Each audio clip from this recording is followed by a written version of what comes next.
안녕하세요. 오늘 하루는 어떠셨나요? 혹시 사람 때문에 힘들지는 않으셨나요? 믿었던 사람에게 서운함을 느꼈거나 나의 호의가 무시당하는 기분에 씁쓸하지는 않으셨나요? 우리는 밤이 되면 종종 천장 바라보며 후회하곤 합니다. 아, 그때 그 말을 하지 말았어야 했는데 왜 나는 바보처럼 거절하지 못했을까? 저 사람은 도대체 나한테 왜 저러는 걸까? 관계에서 오는 피로감은 몸이 힘든 것보다 훨씬 더 깊게 우리를 파고듭니다. 차라리 혼자가 편하겠다는 생각이 들다가도 또다시 외로움이 찾아올까 두려워 우리는 억지로 웃으며 사람들 틈에 섞입니다. 지금부터 긴 시간 동안 우리는 잠시 세상과 거리를 두고 400년 전의 숲속으로 걸어 들어가 보려 합니다. 17세기 스페인의 사제이자 철학자 발타자르 그라시안, 니체와 쇼펜하우어가 인생의 스승으로 삼았던 그 남자는 우리에게 아주 냉혹하지만 그래서 더 따뜻한 위로가 되는 진실을 들려줍니다. 그의 조언은 다 잘 될 거야, 착하게 살면 복이 온다 같은 뜬구름 잡는 이야기가 아닙니다. 오히려 세상은 정글이다, 착한 척하다가 잡아먹힌다 고 경고합니다. 어쩌면 이 이야기가 조금 불편할 수도 있습니다. 하지만 끝까지 듣고 나면 멍들어 있던 당신의 마음에 단단한 갑옷이 입혀질 것입니다. 편안한 자세를 취하십시오.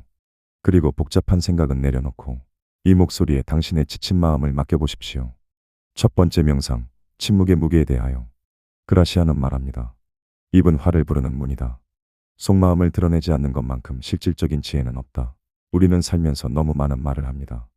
침묵이 어색해서 혹은 나를 알아달라는 마음에 쉴 새 없이 떠듭니다. 그런데 돌이켜보면 후회는 언제나 말한 뒤에 찾아옵니다. 직장 휴게실에서의 장면을 떠올려 보십시오. 상사에 대한 불만, 회사의 부조리에 대해 동료들과 열을 올리며 이야기합니다. 김 부장님, 진짜 너무하지 않아? 동료는 고개를 끄덕이며 맞장구 칩니다. 그 순간에는 우리는 한편인 것 같고 속이 시원해집니다. 하지만 며칠 뒤 그 말이 돌고 돌아 상사의 귀에 들어갔다는 사실을 알게 되었을 때 그 등골 서늘한 기분 겪어보지 않으셨나요? 심지어 내가 가장 믿었던 친구에게 털어놓은 나의 치부가 싸우고 난 뒤 나의 가장 아픈 약점이 되어 나를 찌르는 칼날로 돌아오기도 합니다. 너 그때 그랬다며 라는 말을 들었을 때의 배신감은 이루 말할 수 없습니다. 사람들은 생각보다 남의 비밀을 지켜주는 의리가 없습니다. 당신이 패를 보여주는 순간 상대방은 당신을 읽기 쉬운 책으로 취급합니다. 읽기 쉬운 책은 금방 흥미를 잃고 책장 구석에 처박히기 마련입니다. 그러니 부디 당신을 신비로운 사람으로 남겨두십시오. 먹물을 뿜어 자신을 숨기는 오징어처럼 때로는 당신의 생각을 감추십시오. 저 사람은 무슨 생각을 하는지 모르겠어. 이 말은 욕이 아닙니다. 함부로 대할 수 없다는 두려움과 존중의 표현입니다. 당신의 침묵은 무능력이 아니라 당신을 지키는 가장 고유하고 강력한 방패입니다. 두 번째 명상, 거절의 기술에 대하여. 거절, 참 어렵습니다. 누군가 이번 주말에 시간 있어? 내 결혼식 축가 좀 부탁해. 혹은 미안한데 돈 좀 빌려줄 수 있어? 라고 물어올 때 거절하면 저 사람이 상처받지 않을까? 나를 나쁜 사람으로 보지 않을까 걱정부터 앞섭니다. 그래서 우리는 억지 미소를 지으며 그래, 알겠어 라고 대답합니다. 그리고 집에 돌아와서 땅을 치며 후회하죠. 내 시간, 내 돈, 내 에너지를 남을 위해 쓰면서 정작 나를 돌볼 시간은 사라집니다. 착한 사람 콤플렉스. 이것은 미덕이 아니라 병입니다. 그라시아는 조언합니다. 거절해도 시간이 필요하다. 부탁을 받았을 때 즉시 승낙하지 마라. 직장에서 동료가 자기 일을 떠넘기려 할 때를 생각해 봅시다. 김 대리, 이것 좀 대신 해줄 수 있어? 나 오늘 급한 약속이 있어서. 이때 반사적으로 네, 두고 가세요 라고 하지 마십시오. 대신 침묵하십시오. 3초간 상대를 바라보십시오. 그리고 천천히 말하십시오. 지금 제 업무 스케줄을 확인해 봐야 해서요. 오후에 다시 말씀드릴게요. 이 짧은 유예 기간은 마법을 부립니다. 상대방은 기다리는 동안 아, 거절당할 수도 있겠구나라고 생각하며 기대치를 낮춥니다. 그리고 나중에 당신이 정중하게 거절했을 때 상대는 그것을 훨씬 쉽게 받아들입니다. 명심하십시오. 쉬운 승낙은 당신의 가치를 떨어뜨립니다. 사람들은 쉽게 얻은 것을 귀하게 여기지 않습니다. 당신의 예스가 비싸져야 당신의 존재도 비싸집니다. 남에게 좋은 사람이 되려고 노력하느라 나 자신에게 나쁜 사람이 되지 마십시오. 세 번째 명상, 관계의 유동성에 대하여. 오늘의 친구가 내일의 가장 무서운 적이 될 수 있다. 너무 비관적인 말처럼 들리시나요? 하지만 이것은 슬프게도 현실입니다. 학창시절 죽고 못 살던 단짝 친구가 성인이 되어 환경이 달라지고 소득 격차가 벌어지면서 멀어지는 경우를 우리는 수없이 봅니다. 혹은 내가 힘들 때는 곁에 있어 주던 친구가 정작 내가 성공해서 잘 나가기 시작하자 미묘하게 비꼬거나 질투하는 눈빛을 보내던 경험 잊지 않으신가요? 사람의 마음은 갈대와 같고 상황은 계절처럼 변합니다. 영원한 우정, 영원한 사랑을 맹세하지만 그 맹세는 그 순간의 진심일 뿐 영원을 보장하지 않습니다. 그라시아는 말합니다. 친구에게 모든 비밀을 털어놓지 마라. 언젠가 그가 적이 되었을 때 그 비밀은 당신을 죽이는 무기가 된다. 반대로 적에게도 화해의 문을 열어두라고 합니다. 오늘 으르렁거리던 경쟁자가 내일 나의 생존을 돕는 파트너가 될 수도 있습니다. 직장 상사가 밉다고 해서 감정적으로 들이받지 마십시오. 거래처 직원이 마음에 안 든다고 해서 관계를 끊어버리지 마십시오. 언제 어디서 어떻게 다시 만날지 모르는 게 사람 일입니다. 마음을 조금 차갑게 시키십시오. 뜨거운 가슴보다는 차가운 머리가 관계를 지키는 데 더 도움이 됩니다.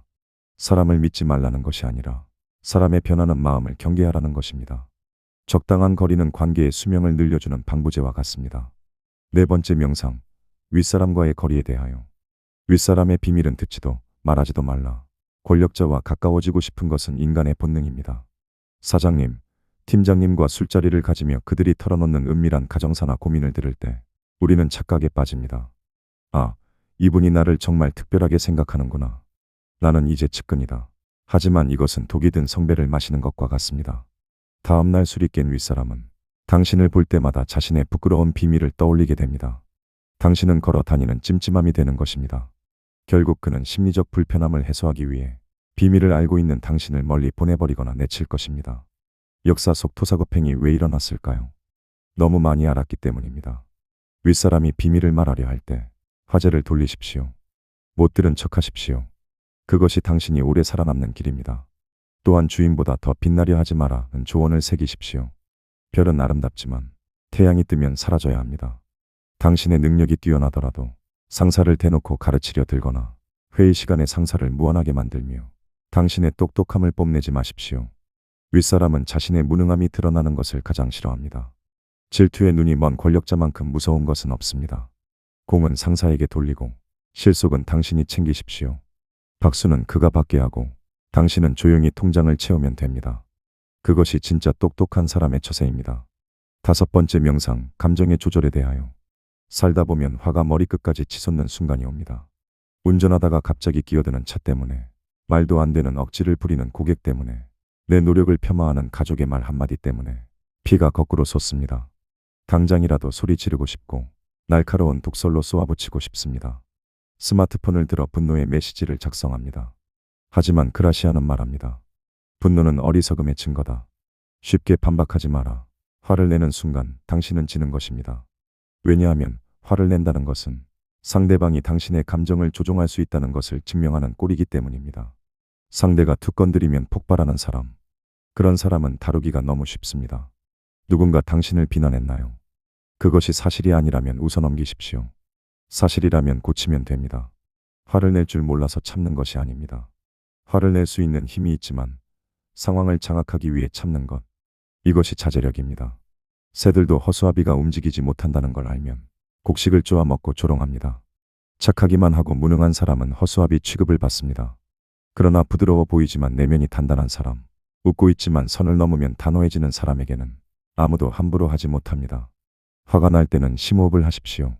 그리고 마음속으로 숫자를 세십시오. 당신의 감정은 당신의 것입니다. 남에게 그 조종기를 넘겨주지 마십시오. 여섯 번째 명상, 자신을 갈고 닦음에 대하여. 어느 누구도 태어날 때부터 완벽하지 않다. 날마다 자신을 조각하라. 우리는 종종 나는 원래 이런 사람이야 라는 말로 성장을 멈춥니다. 변화가 두렵고 귀찮기 때문입니다. 하지만 고인물은 썩기 마련입니다. 매일 똑같은 하루를 보내면서 더 나은 미래를 기대하는 것은 어리석은 일입니다. 당신을 초라하게 만드는 사람들과 어울려 술이나 마시며 신세 한탄을 하는 동안 누군가는 책을 읽고 운동하고 새로운 기술을 배웁니다. 그라시아는 경고합니다. 자신의 결점에 집착하지 말고 그것을 매력으로 승화시켜라. 완벽할 필요는 없습니다. 하지만 어제보다는 나아져야 합니다. 당신 주변에 당신보다 나은 사람이 있나요? 그렇다면 질투하지 말고 그 곁에 머무르십시오. 배울 점이 있는 사람, 긍정적인 에너지를 주는 사람, 나를 긴장하게 만드는 사람과 어울리십시오. 별은 혼자 있으면 빛나지만 태양 옆에 있으면 보이지 않는다고 했습니다. 하지만 역설적으로 빛나는 사람들 틈에 있어야 당신도 빛나는 법을 배웁니다. 당신을 갉아먹는 관계는 과감히 정리하십시오. 그것은 냉정이 아니라 당신의 인생을 위한 가지치기입니다. 7번째 명상, 성공과 복수에 대하여. 마지막으로 우리 마음속 깊은 곳에 있는 응어리, 나를 무시했던 사람들, 힘들 때 등 돌렸던 사람들에 대한 복수심을 들여다봅시다. 두고 보자, 내가 어떻게든 갚아줄 거야 라며 이를 갈았던 밤들이 있으신가요? 그라시아니 전하는 최고의 복수법은 아주 간단하고 명쾌합니다. 성공하는 것이 가장 훌륭한 복수이다. 상대를 비난하고 뒷담화하고 해코지하는 것은 하수들이나 하는 짓입니다. 그래봤자 상대는 타격받지 않고 오히려 당신만 집착하는 사람으로 비칠 뿐입니다. 가장 잔인한 복수는 그들이 당신의 소식을 들었을 때 배가 아파 잠 못 들게 만드는 것입니다. 걔 이번에 승진했대. 걔 정말 좋은 사람 만나서 결혼했대. 걔 이번에 사업 대박 났대. 이 소식들이야말로 당신을 싫어하는 사람들에게 내리는 가장 무거운 형벌입니다. 시기심이 많은 사람은 타인의 성공을 볼 때마다 죽음을 맛봅니다. 그러니 복수하느라 귀한 시간을 낭비하지 마십시오. 그 에너지를 온전히 나를 사랑하고 키우는 데 쓰십시오.